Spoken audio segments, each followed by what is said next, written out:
Assalamualaikum warahmatullahi wabarakatuh. Kenalkan, nama saya Bunga Sintia Utami dari dosen Ekonomi Pembangunan Universitas Riau. Saya salah satu dosen seksi untuk sertifikasi dosen pada tahun 2023. Pada kesempatan ini saya akan menampilkan video pembelajaran pada mata kuliah Ekonomi Politik. Sebelum kita masuk ke dalam proses pembelajaran, kita sudah menyusun rencana pembelajaran semester. RPS Ekonomi Politik itu sendiri ini disusun bersama-sama dengan dosen tim teaching. Jadi dalam tim teaching ini ada Pak Denny Setiawan dan saya sendiri, Bunga Sintia Utami, dalam penyusunan RPS Ekonomi Politik. CPL dari mata kuliah ini itu ada beberapa. Yang pertama terkait dengan kemampuan mahasiswa dalam menguasai konsep-konsep dasar terkait dengan ekonomi politik dan pelaksanaan praktis terhadap aplikasi penerapan ekonomi politik itu sendiri. Dalam CPMK-nya ini terbagi dari beberapa CPMK. Ada CPMK terkait dengan sikap, keterampilan, pengetahuan, dan keterampilan umum dan keterampilan khusus. Terkait dengan pemahaman mata kuliah itu sendiri terbagi ke dalam 16 kali pertemuan. Pertemuan pertama itu terkait dengan kontrak kuliah dan pemahaman RPS. Kemudian terkait dengan dasar-dasar ekonomi politik, paradigma dan sistem ekonomi politik. Terkait dengan tindakan kolektif, teori organisasi dan barang publik, kemudian teori pilihan publik, teori birokrasi dan peran negara, kemudian ekonomi kelembagaan, rent seeking dan teori pilihan publik, pertanian subsisten, kemudian sejarah ekonomi politik Indonesia, serta perkembangan ekonomi politik mulai dari ekonomi politik klasik, liberal, neoklasik, radikal, strukturalisme, independensia, dan ekonomi politik kelembagaan. Kemudian yang terakhir terkait dengan ekonomi politik globalisasi.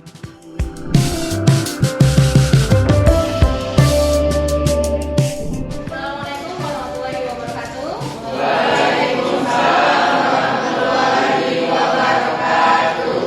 Selamat siang adik-adik. Siang, Bu. Sudah siap untuk perkuliahan hari ini? Siap. Oke, mantap ya. Ini baru siap makan siang kayaknya. Yang makan siang siapa ketua kelas? Hadir semua ya ketua kelas ya? Iya, Bu. Hadir ya, oke. Sebelum kita mulai perkuliahan, mungkin ketua kelas bisa bantu berdoa. Baik, sebelum memulai kita pembelajaran, alangkah baiknya kita berdoa menurut kepercayaan masing-masing. Doa dimulai.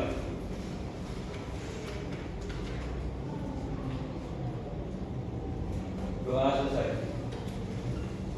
Semoga perkuliahan kita ini bisa memberikan manfaat ya buat kita semua. Nah, jadi ini pertemuan kita yang kedua ya. Yang kedua, ini semuanya saya lihat hadir. Di pertemuan kali ini kita ada sekitar 30 orang hadir hari ini. Kemudian kalau kita berbicara tentang ekonomi politik itu adalah apa? Adalah sebuah cabang ilmu ekonomi. Sebuah cabang ilmu ekonomi yang menggabungkan dua ilmu ekonomi dan ilmu politik. Gitu ya. Nah, kenapa sih kita harus membahas tentang ekonomi politik? Ada yang tahu? Ada yang tahu? Kenapa kita harus bahas ekonomi politik? Ketua kelas, Nur Rahman, boleh? Kenapa Nur Rahman kita harus bahas tentang ekonomi politik? Supaya apa? Supaya kita boleh? Supaya kita tahu gimana ekonomi politik yang orang-orang itu lakukan, misalnya kayak pejabat-pejabat atau dewan. Oke, para pengambil kebijakan gitu ya. Bagaimana para pengambil kebijakan itu mengambil kebijakan, mengambil keputusan yang keputusannya itu bisa berdampak terhadap ekonomi, terhadap masyarakat. Jadi dalam ekonomi politik dia itu timbal balik bagaimana melihat ekonomi dari sudut pandang politik, dan bagaimana melihat politik dari sudut pandang ekonomi. Jadi menarik ya. Kenapa sih seseorang itu mau memilih calon A? Kita mau pemilu nih kan ya. Biasanya namanya siapa? Chris Fanny kenapa memilih siapa kemarin? Memilih Presiden A misalnya. Kenapa kemarin? Karena broker yang ditawarkannya bagus. Oke, broker yang ditawarkannya bagus. Terus apa lagi? Terus Janji-janjinya bagus gitu ya. Terus amplop bukan? Enggak. Oh. Nah, dalam ekonomi politik kita bisa membahas hal-hal yang seperti itu. Menarik ya. Jadi kita bisa melihat kenapa sih seseorang itu memilih. Ada proses atau teori ekonomi apa nih yang bisa kita pakai untuk melihat fenomena-fenomena politik? Atau apa yang bisa kita lihat untuk melihat transaksional antara orang-orang dalam pilihan publik misalnya? Atau kita bisa melihat kenapa sih organisasi itu berkembang dan organisasi lain tidak berkembang? Nah, itu ada dalam ekonomi politik. Kalau kita lihat di RPS, jadi setiap perkuliahan itu pasti punya namanya RPS. Dari sana semester. Nah, RPS ini kita sudah membagi ke dalam 16 kali pertemuan dengan tujuannya, yaitu pertama adalah bagaimana adik-adik mampu memahami tentang ruang lingkup dan asal munculnya ekonomi politik. Kemudian bagaimana dasar-dasar politik dan dasar-dasar ekonomi ini saling berkaitan, gitu kan ya. Kemudian bagaimana paradigma dan sistem ekonomi politik. Kemudian bagaimana barang pabrik dan teori organisasi, teori pilihan pabrik, birokrasi dan sebagainya. Nah, kemudian ada pembahasan tentang ekonomi politik petani. Ada membahas mengenai land seeking. Pernah dengar land seeking? Belum. Lintah darat. Orang yang mengambil keuntungan dari orang lain, saya bu gitu ya. Nah, ini semuanya dipelajari dan kita pahami dalam teori ekonomi politik. Kira-kira seperti itu. Oke ya. Jadi kita nanti akan belajar dari beberapa referensi. Ada dari Didik Rahbini, dari Delianov dan sebagainya. Nah, Pak Didik Rahbini ini kemarin saya waktu S2 kuliah sama beliau langsung. Jadi ada bukunya dan ada penulisnya. Pak Didik Rahbini itu dia salah satu ahli dalam ekonomi politik. Sebelumnya kita sudah membahas tentang apa itu manfaat dari ekonomi politik. Yang pertama kita bisa memahami apa ya? Kondisi politik dan ekonomi dan bagaimana antara politik dan ekonomi itu saling berinteraksi, saling berkaitan, dan itu ya.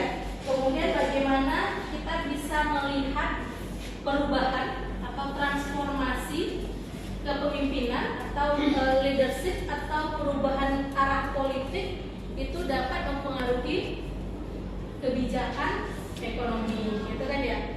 Adik-adik pernah mengalami kesulitan mengakses BBM? Pernah? Kira-kira ada fenomena politik nggak ketika itu? Ada. Ya, kenapa? Fenomena politik apa yang terjadi ketika ada kenaikan atau krisis BBM? Namanya siapa? Rina. Menurut Rina, kenapa ada terjadi krisis BBM? Ada fenomena politik internasional nggak di sana? Apa? Ada politik nasional, pemilu. Kenapa pemilu? Karena bakal terjadinya pergantian periode presiden lama ke baru. Ada kemungkinan pergantian presiden yang baru dan yang lama, sehingga kebijakan subsidinya bisa jadi berubah antara yang lama dan yang baru. Atau misalnya ada fenomena politik internasional, ada kesepakatan negara-negara penghasil minyak, ya kan? Itu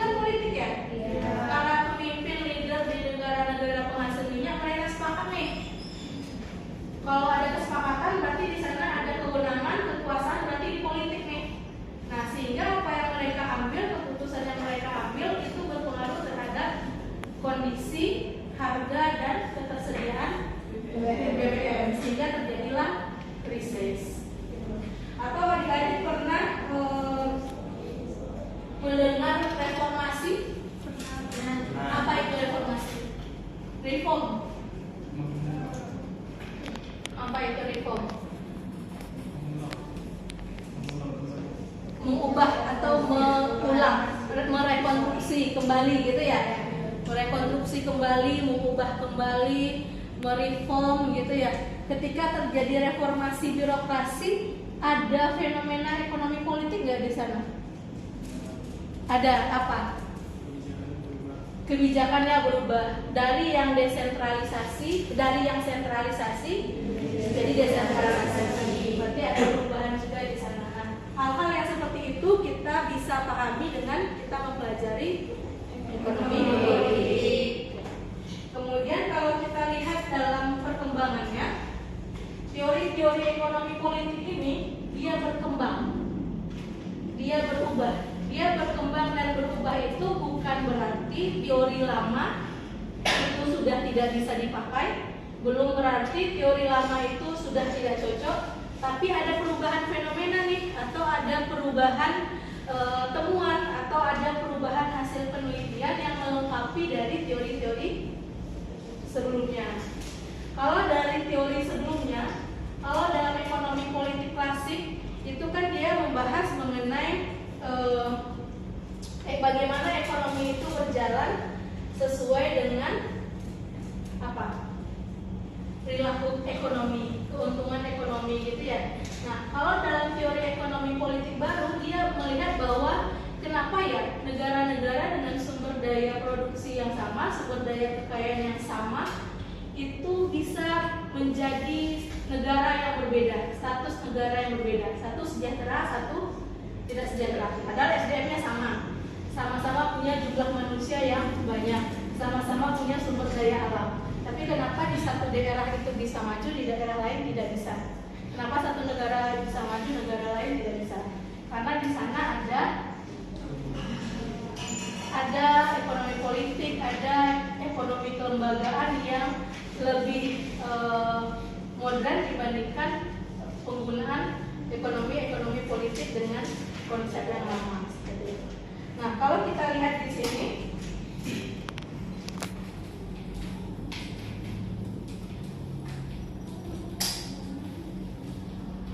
ini dalam ekonomi politik klasik yang lama itu kan masih membahas mengenai apa? Mengenai world of nation, masih membahas mengenai bagaimana sebuah negara maju dengan teori klasik gitu ya, dengan pandangan-pandangan klasik. Nah, dengan munculnya politik baru itu ada namanya teori-teori baru, ada namanya teori rational choice dan ada namanya teori choice.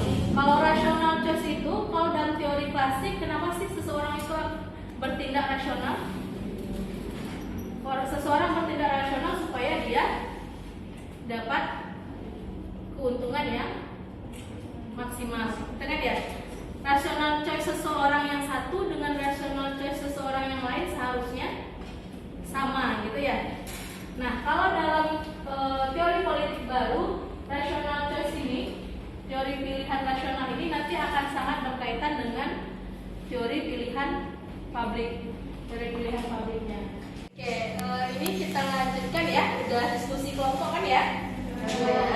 Silakan dimaju masing-masing perwakilannya dan digasian masing-masing menjelaskan ciri-ciri kajian atau tokoh-tokoh di masing-masing aliran pendekatan ekonomi klasik dan ekonomi politik klasik dan ekonomi politik baru. Silakan. Ini sudah 7. Yes. Dan ini baru 7 kalau sama ini sama dulu. Ayo yang lain, ini kelompok klasik bisa kosong ini. Nah, ada lagi yang belum?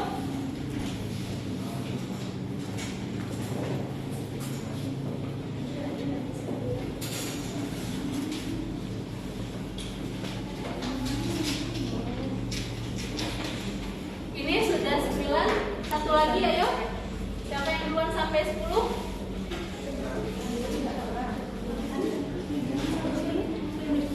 Ekonomi politik klasik mengembangkan teori surplus. Surplus apa nih?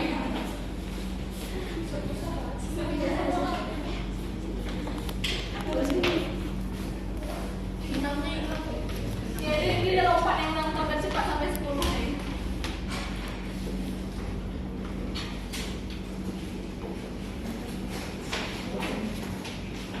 Oke, kelompok ekonomi politik baru sudah sampai nomor 9.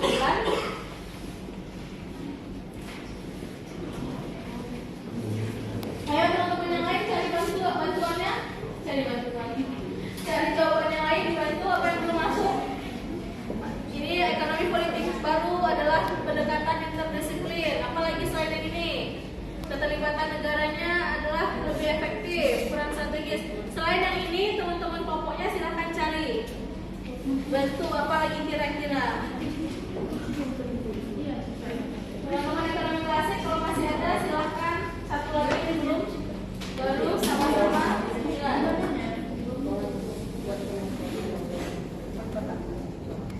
Oke, lanjut yang tadi ya 10.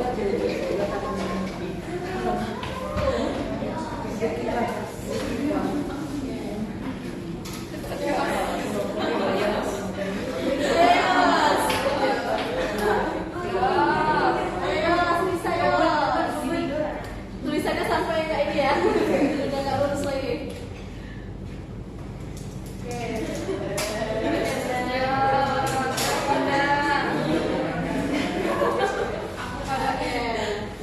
Ya.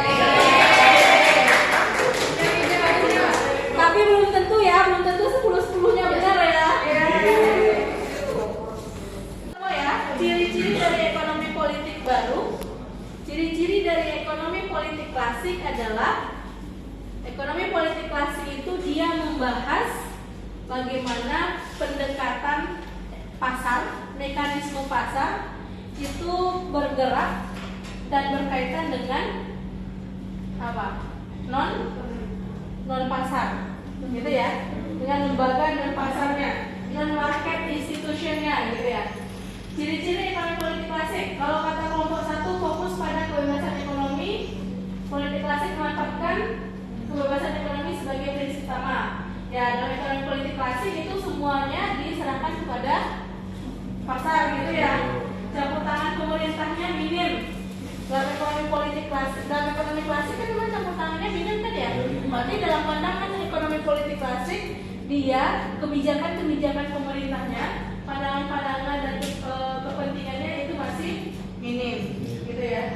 Di sini dalam ekonomi politik klasik itu dia lebih banyak melihat peran para pelaku pasar, para pengusaha, gitu ya. Betul, jawabannya betul, betul.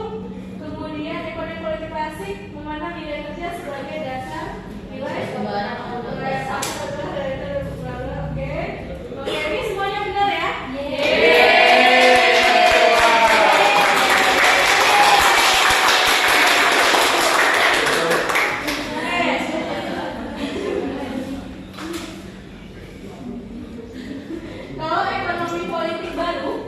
Kalau ekonomi politik baru dia memandang bahwa apa?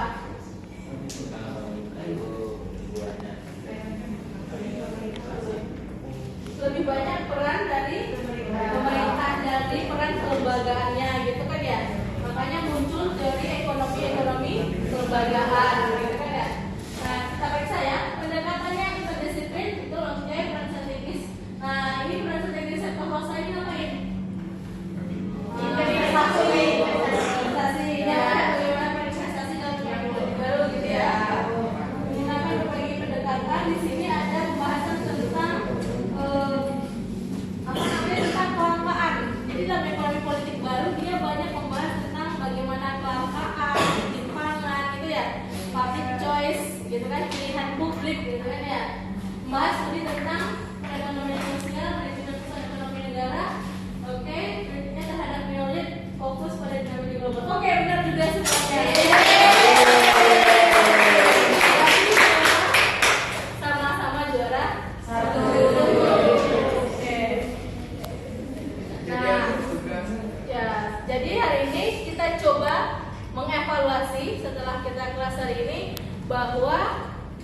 perjalanannya antara ekonomi politik klasik dan ekonomi politik baru itu adalah dua sudut pandang dalam memahami fenomena-fenomena ekonomi politik. Yang satu dia membahas bagaimana keterkaitannya dengan pasar, yang satu dia melihat bagaimana keterkaitannya dengan lembaga non pasarnya. Nanti adik-adik kita evaluasi pakai quizzes. Silahkan masuk ke quizzes. Kita lihat hasil pemahaman hari ini. Buka quizzesnya. Kita akan lihat siapa yang paling memahami.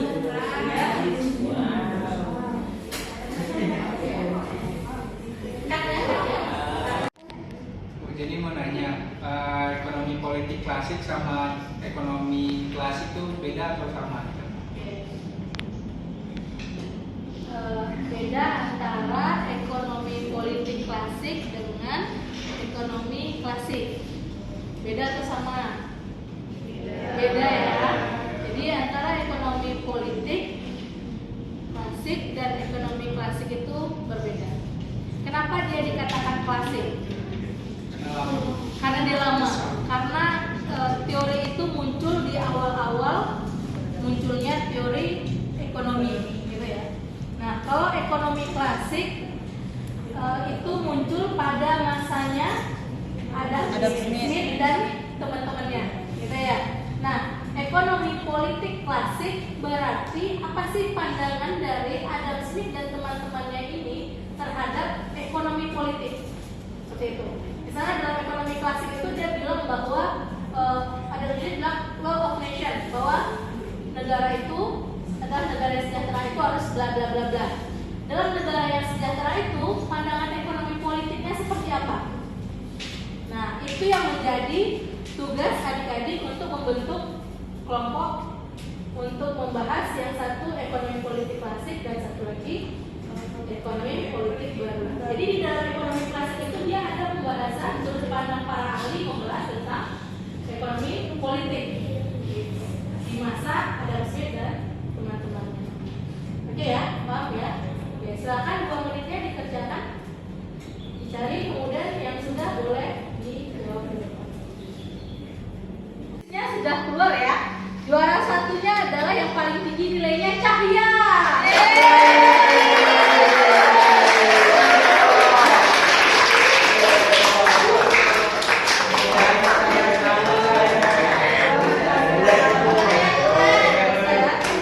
Cahya dia bisa menjawab 5 pertanyaan, kelima-limanya benar.